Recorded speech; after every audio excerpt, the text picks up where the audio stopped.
The comment that people will learn to love clear cutting once they understand the technical details of it. I think that idea has had its day. I think it's no longer going to be credible to have people just don't believe that anymore. There are alternatives to clear cutting, and I don't think the people are going to be convinced otherwise. So I would suggest to the gentleman that he drops that line, because it's a loser, quite frankly.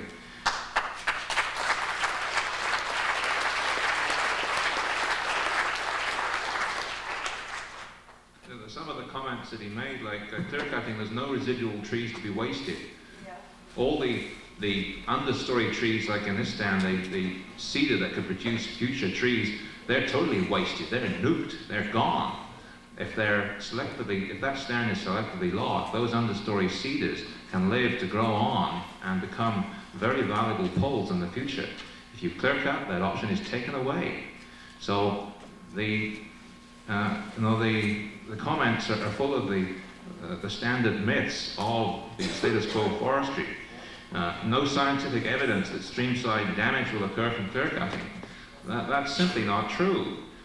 There's vast volumes of literature, and I can refer you to the watershed logging handout at the back, which lists just a few of the scientific papers and studies that document this phenomenon throughout Western North America.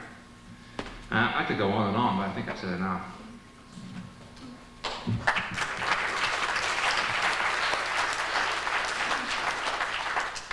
In 1983, I was evacuated from my home, as were many people sitting here tonight, because Clough Creek flooded.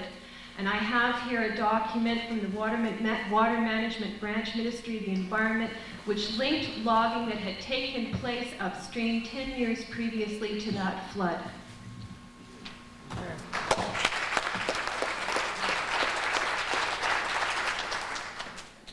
You can see we have a lot of work to do.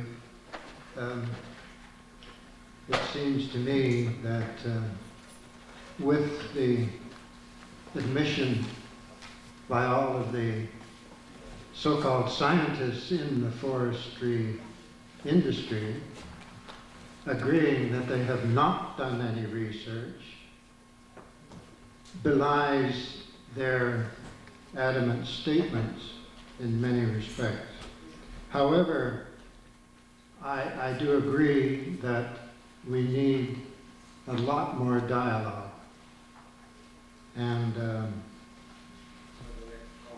there are some people here who may have some knowledge that they want to put forward to the public.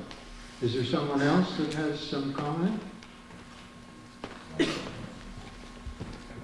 And with due respect to the last fellow that spoke, I think I do now. This last year we have been plagued with nothing but silting problems in our water line.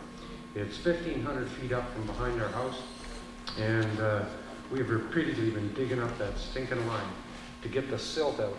Now, there's no neighbors above me, okay, so I can't blame it on them. So somebody out there that logged that patch above me put that crap in my creek. And along with the rest of the people that take water from there, I'm a little pissed off.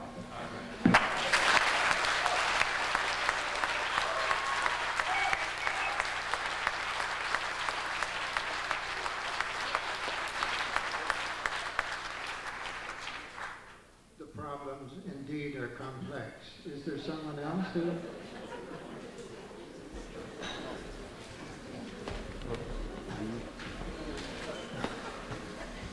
Jay Hamburger, Pender Harbor. I have a little bit of a sad story, somewhat related to the previous fellow here. I'm a member of the Pender Harbor Wildlife and have been for a couple of years. And I spent, it's a nice group actually. Retirees and some people like myself. But anyway, I spent all day Saturday cleaning up I think it must have been about 100, 120,000 dead salmon fry, chum, I think we possibly lost about half to near that whole species, because we go in once a year and we get the salmon and cut open, you know, the salmon and get the eggs, and then we hatch them. So we lost about 120,000 of the chum, and we've lost some of our coho. It hasn't been as disastrous, but